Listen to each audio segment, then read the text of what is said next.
नमस्कार. श्री दत्तगुरू आयुर्वेदिक चिकित्सालयामध्ये आपले स्वागत आहे. आज आपण सुवर्णप्राशन संबंधी थोडक्यात माहिती घेणार आहोत. नवजात शिशूच्या जन्मानंतर केल्या जाणाऱ्या संस्कारांपैकी सुवर्णप्राशन हा सर्वात महत्त्वपूर्ण संस्कार आहे.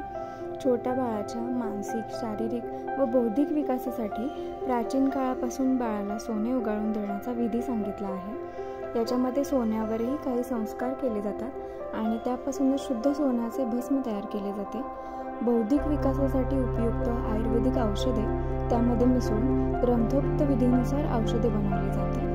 याच बनवलेल्या औषधांचे काही थेंब मुलांना दिले जातात. सोन्यामुळे सौंदर्य वाढण्यास मदत होतेच, तसेच सोन्यामुळे व आयुर्वेदिक औषधांमुळे मुलांना वेगवेगळ्या आजारांपासून दूर ठेवण्यास सुद्धा मदत होते. अधिक माहितीसाठी आजच संपर्क करा 7058729716. धन्यवाद.